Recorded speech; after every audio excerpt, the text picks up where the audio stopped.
Hello, hello. Okay, today is Sunday, the 1st of September. Can you believe we're already September? Wow, time is an illusion, that is for sure. So, I know that a lot of you, including myself, were going through these cycles of like, what the fuck? And, oh, I got this. Or like, oh, I don't want to deal with this. Or like, when is this ever going to be over? Or like, bring it on.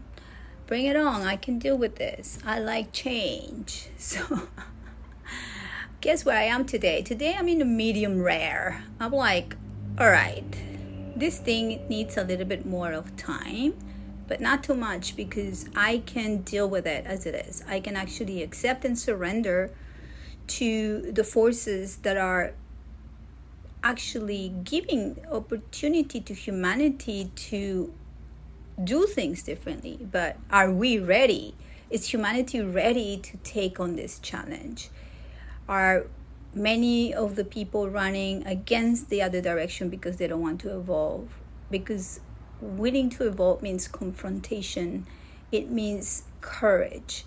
And not wanting to evolve means I don't want to deal with it. I want to just shut my senses. And I don't know what you're talking about, Monica. This is too crazy. You are a completely conspiracy theorist and I'm tired of your rants. Oh, that's okay. You can do you. I will do me. So again, I'm in that medium rare where I'm like very cautious about all the energies and observing behavior. I like to see the behavior of myself first, but also the behavior of humans. I like to be observant of what is it that is really happening. And what I see, it's on one side, I see a large amount of people willing to deal with the darkness and bring the light, which makes me feel very optimistic. And I also see a lot of people, well, actually I can barely see them, but I sense that a lot of people don't want to deal with that. They just are in a state of being programmed. They don't know they're being programmed because, and I know, and I don't want to sound like I'm othering others, which probably I am, but I don't know. Like, what I sense is that a lot of the information that is being revealed right now, many people don't want to deal with them. They don't want to deal with information. They just want to say, oh, no. You see, the sky is blue. There's, like, if you come and you tell me that it's actually a little bit of gray in it, I'm not going to believe you, even if you bring some proof. So it's interesting because even if there's proof about the vaccines being like a deadly thing for many people are saying no, vaccines are good. Or like a lot of the censorship is going on right now in Europe, in the UK, in France, in Germany, and yesterday Brazil got added to the lot. And people say, oh, no, this is good. Actually, the New York Times today has a headline that it just made me go like, oh my God, we're at that stage of demoralization where you cannot define the real from not real. Because there are basically a lot of people who are out there giving information out. They're using something that is very interesting. They're using questioning and doubt. So when you start questioning things that you believe, basically that's what happens. You bring doubt and then you don't know what is real or not. So two things may happen there. You stay with your belief system, so you hold on to it, you hold on to the cross, you hold on to the scriptures, you hold on to the books, you hold on to the family, you hold on to those things that are familiar because you don't want to question them, so you become more radical about those. Or you basically venture outside of that ideology and you start questioning everything, and then you find other truths, and then you are more confused, upset, or actually happy that you were able to venture outside of the square or the cube that your brain has been living. And this is interesting. It's happening for everybody. It is happening for me. I actually escaped that matrix 4 years ago, so I've had time in a non very aggressive way to slowly question everything. And this is what the whole book that I'm finishing, actually I think I finished it yesterday, and I already have a date that is going to come out. So hopefully all of you who have bought the book, you're going to start seeing it arrive between the 17th of September and the end of the month, depending where you live in the United States or elsewhere. So yeah, it's done. I'm done. I wanted to finish it by the time Pluto will come back to Capricorn, which is today, and it's going to stay here for a little bit over 2 months and a half, November 19, and it's at the 29th degree of Capricorn. This is what is called a critical degree. It is called like that because it is the sum of all the other 30 degrees from the beginning that started 2008, 2009. And if you know all the things that have happened with institutions that we held up high, whether they were banks or governments or universities, like all these institutions that are there, the health system, all these institutions are at the very end of the rope. There we have seen, if we are able to see, a lot of corruption. We have seen that they're not functioning. I mean, I'm actually very libertarian, and I do feel that less government is better. I'm not saying complete anarchy, but I'm saying, hey, if we were to have less government, so that means that a lot of the money that it's used or misused in government doesn't get out of the pockets of the people, but rather is used in a better way, by having less agencies, that basically what they're doing, they're destroying everything. So I'm pro less government if there is a change of government. So so what else do I see? Neptune and Saturn are going to start merging very soon. They're both retrograde, but we're going to see them advancing in the next few months until May next year. We're going to dip into a conjunction, and this is going to herald the new era that officially will start on February 2026. We're going to have such a new way of understanding what reality is if we made the work. By July 2025, I believe it's 5 or 6 of the outer planets, including the 2 social construct planets, which is Jupiter and Saturn, would have moved to a new sign. Jupiter will be in Cancer. Saturn's going to be in Aries. Neptune's going to be in Aries as well. So there's the conjunction. Pluto is going to be fully in Aquarius already, 3 degrees, I think, in the summer. Uranus is going to jump into Gemini.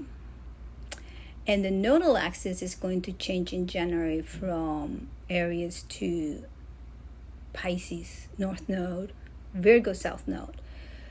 So this is going to be interesting because there's going to be some energy in the mutable axis, with the Virgo, Pisces, and Uranus in Gemini. And we're going to have more cardinal energy moving. We're going to have... Hold on. I'm not looking at a chart, just making these things up. I'm not making them up, but I'm like looking. So, yeah, we're going to have change from mutable signs, Saturn and Pisces going into a cardinal, which is cardinal means beginning. So this is going to be interesting because if you've been paying attention and programming your future in a way that it is schematic, strategically, and with ambition, you can make the best 9 months to come. But if you are, first of all, just not paying attention what's happening, you're going against evolution, but you are no, whatever Monica and the rest of the conspiracy theories are saying, it's not true. And if you're resisting, I would say, to acknowledge what's happening. I cannot predict what's going to happen, but all I can say it's going to become even more rockier, because the path is rocky for everybody. But when you're prepared, you know that you prepare the mountain boots, you prepare the amount of water, you prepare. And when you're prepared, that's what the word means, you're prepared. There's nothing to worry about. So what I suggest, and other things that I was looking at is like, in the end of this year and beginning of next, we're going to have two very interesting retrogrades. Mars is going to retrograde from the sign of Leo back to Cancer and back, and Venus is going to go into Aries and then go back to Pisces and then back to Aries. This is going to be interesting because this plan is to go retrograde every 18 months, almost 2 years, and this is a normal cycle that they have. But because we're going to have the eclipses, and also with Pisces conjuncting Neptune, and all this retrogrades kind of like showing us places that are important to consider in our heart, in our illusions. So, okay, let me see if I can make this up in a better way. So, Venus going retrograde from Aries to back to Pisces is going to remind us, or say, hey, I know what my values are as an individual, because that's what I've been working the last years. Because Venus was leading the North Node in Taurus almost 2 years ago. Then it was leading the South Node in Libra, which it still is right now. So Venus has done the work of like, okay, I understand, I took care of what my needs are and my values. I know my worth. I also know how to negotiate with others, so I can enter relationships in situations in a smooth kind of way where I know what it takes.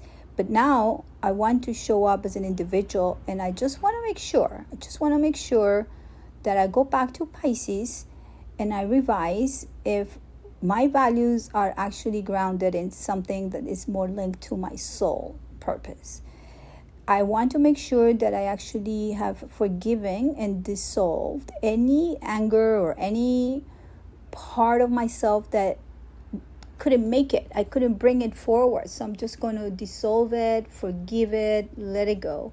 And I'm going to be more surrendering to the spirit. So when I enter back into Aries after the retrograde, and this is going to happen at the beginning of the year 2025, I will know for sure what the hell I want as an individual, because I am already value my individuality like 100%.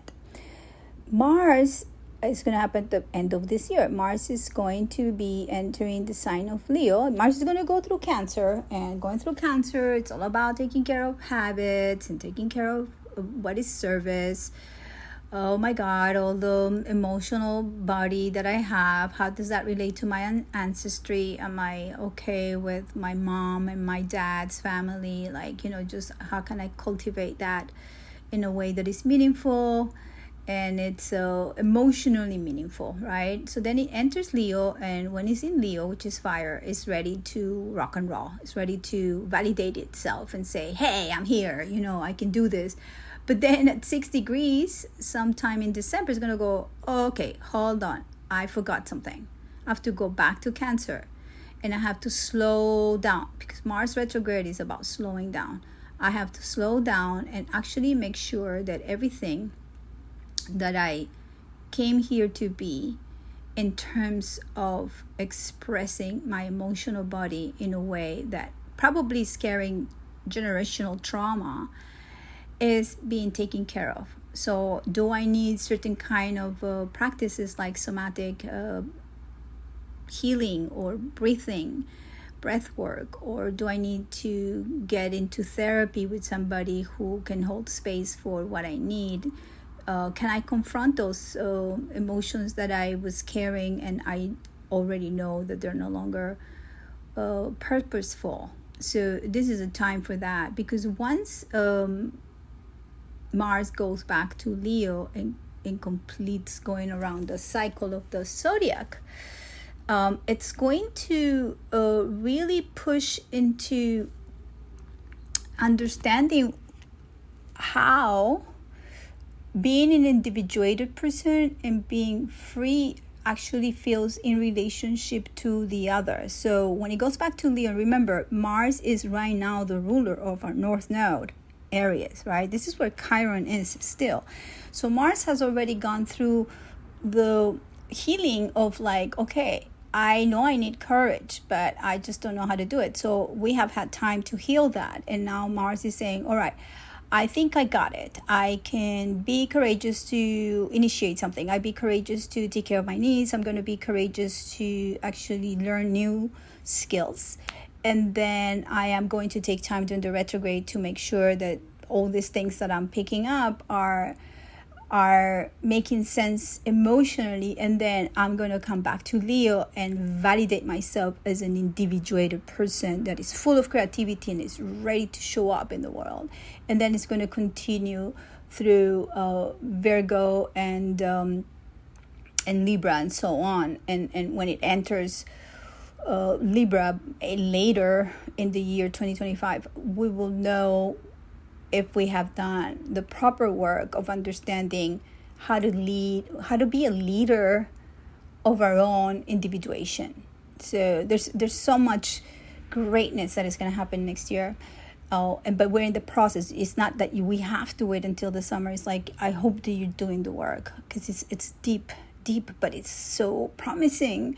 I can go on for a lot of trances, but I'm going to say that the last thing I'm going to talk about, obviously Pluto is going to be the next 2.5 months in Capricorn, and so we're just going to see the end of an era. So I want you to really focus on meditating what this last 16 years have meant for you. What part of yourself died, and right now it's not even in recovery mode. It's already in transmutation. It's already mutated. You already recognize the monster that you created, or the beautiful flowers that are, I don't know, shining in the garden.